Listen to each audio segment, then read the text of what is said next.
अस्सलाम वालेकुम स्टूडेंट्स।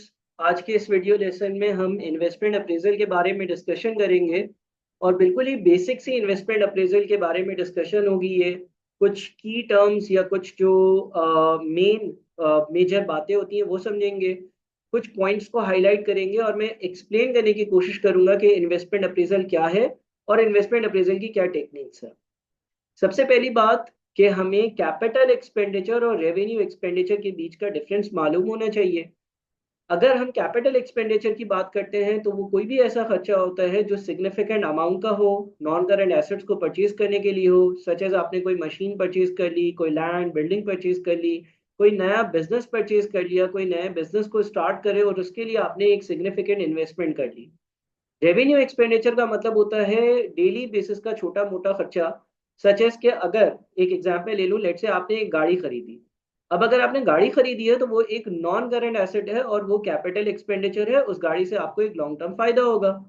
लेकिन ट्रैवलिंग पर्पज के लिए आप उस गाड़ी में पेट्रोल डलवा रहे हो तो ये जो पेट्रोल का खर्चा है ये रेवेन्यू एक्सपेंडिचर कहलाएगा।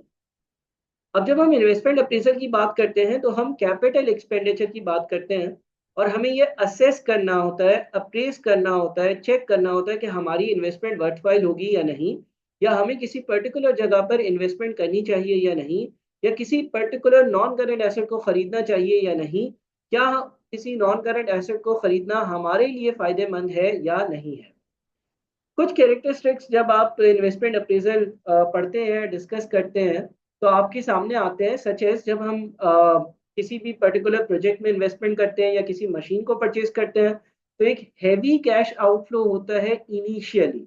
शुरू के दिनों में, स्टार्ट में, एट अ स्टार्ट एक आप हैवी कैश आउटफ्लो इनकर करते हो। इसको हम इनिशियल इन्वेस्टमेंट कहते हैं। फॉर एग्जाम्पल, आपने एक बहुत बड़ी मशीन खरीदी और उसके लिए एक बहुत सारा पैसा लगाया। यह आपका एक हेवी आउटफ्लो होगा इनिशियली। नंबर टू, जब आप उस प्रोजेक्ट को अंडरटेक करोगे तो उससे आपको ईयरली एनुअली इनकम आ रही होगी। मिसाल के तौर पे मैंने एक मशीन परचेज करी, या नंबर जीरो पर यानी कि आज मैंने एक बहुत बड़ा खर्चा किया और उसके बाद उस मशीन को चलाते हुए मैंने ईयर वन पर, ईयर टू पर, ईयर थ्री पर बिजनेस कर कर कुछ अर्निंग्स करी। थर्डली, कुछ डिस्पोजल प्रोसीड्स होती हैं। यानी कि जब हम किसी प्रोजेक्ट को इवैल्यूएट करते हैं और लेट से उसको उसकी लाइफ के एंड में डिस्पोज करते हैं। मिसाल के तौर पर एक मशीन मैंने खरीदी थी आज और मैंने सोचा इसको 5 साल चलाऊंगा और 5 साल बाद, 5 साल के आखिर में मैं इसको बेच दूंगा। तो अगर ऐसा होगा तो 5 साल के आखिर में at the end of the fifth year एक डिस्पोजल प्रोसीड्स मुझे हासिल होंगी। उसके अलावा कुछ वर्किंग कैपिटल की इन्वेस्टमेंट होती है। जब आप कोई बिजनेस करते हो तो वर्किंग कैपिटल में भी आपको इन्वेस्टमेंट चाहिए होती है। वर्किंग कैपिटल की इन्वेस्टमेंट का मतलब यह है कि आपको रिसीवेबल्स को उधार देना होगा, आपको कैश चाहिए होगा बिजनेस करने के लिए, आपको कुछ बैंक का बैलेंस चाहिए होगा, आपको कुछ इन्वेंट्री चाहिए होगी। ये सारी चीजें वर्किंग कैपिटल की इन्वेस्टमेंट में आती हैं। ये चार चीजें आपने अभी फिलहाल याद रखनी है और जब हम क्वेश्चंस की तरफ बढ़ेंगे या मजीद कुछ डिटेल्स में जाएंगे तो इन चारों चीजों को हम देख रहे होंगे कि इन्वेस्टमेंट अप्रेजल के केसेस में इन चारों चीजों की किस तरह की ट्रीटमेंट होती है। अब आ जाते हैं हम कुछ कॉमन मेथड्स जो इन्वेस्टमेंट अप्रेजल के हैं उनकी तरफ। याद रखिएगा कि एक एडवांस्ड इन्वेस्टमेंट अप्रेजल भी होता है, हम उसको डिस्कस नहीं कर रहे हैं। फिल वक्त हम सिंपल इन्वेस्टमेंट अप्रेजल को डिस्कस कर रहे हैं और उस सिंपल इन्वेस्टमेंट अप्रेजल में जो टेक्निक्स आपके सामने नजर आ रही है उसमें से सबसे पहली है ARR यानी कि अकाउंटिंग रेट ऑफ रिटर्न। दूसरी आपकी पे बैक पीरियड PBP। और तीसरी आपकी जो टेक्निक है और चौथी जो आपकी टेक्निक है वो डिस्काउंटेड कैश फ्लो मेथड्स कहलाते हैं। इसमें दो चीजें आती हैं, एक है नेट प्रेजेंट वैल्यू और एक है इंटरनल रेट ऑफ रिटर्न। इस स्पेसिफिक लेसन में मैं इन चारों मेथड्स को बड़ा ब्रीफली डिस्कस करूंगा और आपको चारों मेथड्स का आइडिया दे दूंगा। और फिर आने वाले लेसन्स में इसको अनफोल्ड करते रहेंगे, इसकी मजीद गहराई में और डिटेल्स में जाते रहेंगे और क्वेश्चंस की प्रैक्टिस के साथ साथ इंप्रूव करते रहेंगे। सबसे पहले हम बात कर लेते हैं अकाउंटिंग रेट ऑफ रिटर्न की। ये एक प्रॉफिट बेस्ड मेजर होता है। यानी कि जिस तरह से आप प्रॉफिट एंड लॉस अकाउंट में प्रॉफिट कैलकुलेट करते हो तो ये प्रॉफिट पर डिपेंड करता है। दूसरे जितने भी मेथड जो अभी हम डिस्कस करेंगे वो कैश फ्लोस पर डिपेंड करता है। ये याद रहे कि कैश फ्लो और प्रॉफिट इन दोनों में फर्क है। कैश फ्लोस और प्रॉफिट्स दोनों डिफरेंट चीजें हैं, यूनिक चीजें हैं, जिसको मैंने एक सेपरेट लेसन में भी डिस्कस किया है। अकाउंटिंग रेट ऑफ रिटर्न को समझने के लिए मैंने आपके सामने कुछ यहाँ पर डेटा लिखा है। इन्वेस्टमेंट है $120,000 की, आपने आज एक इन्वेस्टमेंट करी।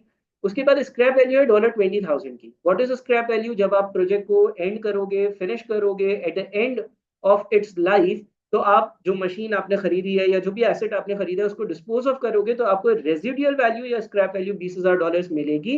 ये आपके लिए कैश इनफ्लो है। उसके बाद वर्किंग कैपिटल की इन्वेस्टमेंट आपको चाहिए $15,000 की। मैंने एज्यूम किया कि एक $15,000 की ही इन्वेस्टमेंट चाहिए, अलबत्ता कुछ सवालों में ये इन्वेस्टमेंट चेंज भी होती रहती है। फिर है प्रोजेक्ट की लाइफ जो कि 4 साल है, यानी कि आज आप $120,000 की एक मशीन लोगे, उस मशीन को 4 साल चलाओगे, उस मशीन से 4 सालों में आपको कुछ मुनाफा फायदा या प्रॉफिट होगा, और फिर चौथे साल के आखिर में वो मशीन $20,000 में बेच दी जाएगी। इस बिजनेस को करने के लिए आज के दिन 120,000 की इन्वेस्टमेंट मशीन को खरीदने के लिए चाहिए, और $15,000 की इन्वेस्टमेंट वर्किंग कैपिटल में चाहिए, यानी कि रिसीवेबल्स हो गया, स्टॉक हो गया, कैश हो गया, cash in hand, cash at bank हो गया। अब अगर हम accounting rate of return calculate करते हैं, तो उसमें सबसे पहले हमें एवरेज प्रॉफिट चाहिए होते हैं। एवरेज प्रॉफिट बड़े आसानी से कैलकुलेट हो सकते हैं। अगर आपके पास लेट से ये प्रोजेक्ट 4 साल का है, चारों सालों के आपके सामने प्रॉफिट्स हैं, तो सबको ऐड करें और 4 से डिवाइड कर दें। 5 साल हो तो पांचों सालों के प्रॉफिट्स ऐड करें, 5 से डिवाइड कर दें। 6 साल हो तो 6 के 6 सालों के प्रॉफिट्स ऐड कर 6 से डिवाइड कर दें। आपके सामने एक एवरेज प्रॉफिट आ जाएगा, जो कि यहाँ पर 13750 आपको नजर आ रहा होगा। इसके बाद एवरेज इन्वेस्टमेंट का जो फॉर्मूला आमतौर पर यूज होगा वो होगा initial investment plus scrap value divided by 2 plus investment in working capital. I repeat, initial investment plus scrap value divided by 2 plus investment in working capital. तो इनिशियल इन्वेस्टमेंट 1,20,000 रुपए, scrap value 20,000, 1,20,000 और 20 को add किया 1,40 बना, उसको 2 से divide किया 70,000 बना, और उसको फिर हमने ऐड कर दिया 15,000 में, तो 85,000 की हमारी एवरेज इन्वेस्टमेंट है। और अकाउंटिंग रेट ऑफ रिटर्न का फॉर्मूला है average profit divided by average investment. So 13750 divided by 85,000, इससे 16.2% हमारा ARR बनता है। फिर आ जाते हैं हम अपनी दूसरी टेक्निक पर, जिसको हम कहते हैं पे बैक पीरियड। पे बैक पीरियड एक कैश फ्लो बेस्ड टेक्निक है। यहाँ पर जो वैल्यूज लिखी हुई है वो कैश के इनफ्लोज या आउटफ्लोज है, वो प्रॉफिट नहीं है। कैश फ्लोज और प्रॉफिट्स में जो डिफरेंस है उसके लिए एक सेपरेट लेसन बनाया गया है। अब हम यहाँ पर डिटेल्स देखते हैं एग्जाम्पल नंबर 1 में। एग्जाम्पल नंबर 1 में आपके पास ईयर नंबर 0 पर आपने $100 कहीं पर इन्वेस्ट करे, $100 की कोई नॉन करेंट एसेट खरीदा, कोई इन्वेस्टमेंट करी, कोई मशीन खरीदी, और बदले में ईयर नंबर 1 पर $50 का कैश इनफ्लो हो रहा है, पैसे आ रहे हैं। ईयर नंबर 2 पर कैश इनफ्लो हो रहा है $50 का, ईयर नंबर 3 पर कैश इनफ्लो हो रहा है $50 का। पेबैक पीरियड आपको ये बताता है कि आपने जो इन्वेस्टमेंट करी है वो कितने सालों में रिकवर हो रही है। तो यहाँ पर इस बंदे ने $100 इन्वेस्ट करे, पहले साल उसमें से 50 और दूसरे साल उसमें से 50 रिकवर हो गए, तो हम कहेंगे कि इस प्रोजेक्ट का पेबैक पीरियड 2 साल है। तीसरे वाले 50 यहाँ पर इग्नोर हो जाएंगे। पेबैक पीरियड सिर्फ वो ईयर्स या टाइम पीरियड मेंशन करा है जितने टाइम पीरियड में आपकी इनिशियल इन्वेस्टमेंट पूरी रिकवर हो रही है। एक और एग्जांपल इसके साथ है। ईयर नंबर 0 पर आपने $100 इन्वेस्ट करे, ईयर 1 पर आपको $90, ईयर 2 पर $5 और ईयर 3 पर $10 मिल गए। अगर मैं इस एग्जांपल में पेबैक पीरियड कैलकुलेट करूं तो 100 में से 90 पहले साल मिल गए, 10 बच गए, फिर 5 मिल गए, 5 बाकी रह गए, 2 साल गुजर चुके। देखिए 100 आपने लगाए थे, 90 पहले साल रिकवर हो गए उसमें से, अब 10 बच गए। दूसरे साल आपको 10 में से 5 मिल गए, अब 5 बच गए, यानी कि 2 साल तो पूरे हो गए। अब तीसरे साल आपको बचे हुए 5 रिकवर करने हैं और आ रहे हैं 10, तो remaining amount 5 divided by the total cash inflow in the third year 10.5 आया। इसका मतलब इस स्पेसिफिक प्रोजेक्ट का पेबैक पीरियड 2.5 इयर्स है, 2.5 साल है। 2.5 साल में मेरा लगाया हुआ पैसा मेरी जेब में दोबारा वापस आ जाता है। मैंने 100 लगाए, पहले साल 90 वापस आ गए, 10 बच गए, फिर 5 वापस आ गए, 5 बच गए, तीसरे साल 10 आ रहे हैं। अलबत्ता मुझे तो 5 ही चाहिए ना अपनी इनिशियल इन्वेस्टमेंट को रिकवर करने के लिए, तो वो तो आधे साल में ही रिकवर हो जाएगी, यानी कि 2.5 ईयर्स आएगी। इसके बाद एनपीवी और आईआरआर की तरफ चलते हैं। अच्छा, एनपीवी और आईआरआर में ये बात याद रखिएगा कि ये दोनों approaches time value of money को कंसिडर करती हैं।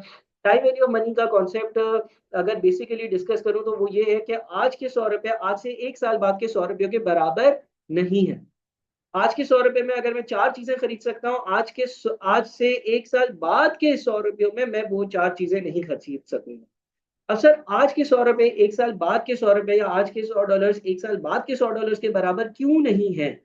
नंबर 1, इन्फ्लेशन का इम्पैक्ट, यानी कि आज के $100 में जो परचेजिंग पावर है, 1 साल बाद के $100 में वो परचेजिंग पावर नहीं होगी, चीजें महंगी हो गई होंगी। आज अगर $100 में लेट से मैं $25-25 वाली 4 प्रोडक्ट्स खरीद सकता हूँ, 1 साल बाद वही $25 वाली प्रोडक्ट शायद 30 या 40 या $50 की हो गई होगी, और $100 में मैं सिर्फ 2 प्रोडक्ट्स खरीद सकूंगा। तो एक तो बात ये आई। दूसरी चीज ये है कि हमेशा हमेशा अगर मेरे जेब में आज 100 रुपए होंगे तो उसको इन्वेस्ट कर कर 1 साल में मैं मजीद अर्निंग्स कर सकता हूँ। लेकिन अगर मेरे पास 1 साल बाद 100 रुपए आएंगे तो मैं उसको 1 साल का ये जो टाइम पीरियड है इसमें उससे जो अर्निंग्स जनरेट कर सकता था यानी कि उन 100 रुपयों को कहीं इन्वेस्ट कर कर उस पर जो कमा सकता था वो कमा नहीं पाऊंगा। तो हमेशा याद रखें कि आज के 100 रुपए 1 साल बाद के 100 रुपयों के बराबर नहीं होते।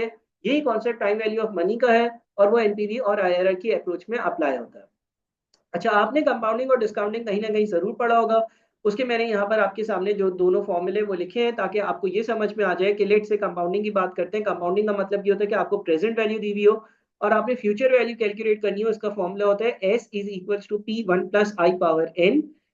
अगर लेट से मेरे पास आज $100 है और रेट ऑफ रिटर्न जो है वो 10% है और 1 साल के लिए इन्वेस्ट करता हूँ तो पी 100 होगा, आई 10 होगा और एन 1 साल होगा। 1 साल बाद वो $110 बन जाएंगे। कंपाउंडिंग का रिवर्स प्रोसेस डिस्काउंटिंग होता है। डिस्काउंटिंग का formula P is equals to S divided by one plus I power N होता है। और अगर लेट से आज से 1 साल बाद मेरे पास 110 हो और इस टाइम पीरियड का जो रेट ऑफ रिटर्न हो वो 10% हो तो मुझे आज कितने इन्वेस्ट करने पड़ेंगे अगर मुझे 1 साल बाद 110 चाहिए। उसको कैलकुलेट करने के लिए मैं प्रेजेंट वैल्यू कैलकुलेट करूंगा और वो $100 होगी। इसका मतलब एक तरह से मैं ये कह रहा हूँ कि अगर 10% का रेट है तो आज के 100 रुपए आज से 1 साल बाद के 110 के बराबर है।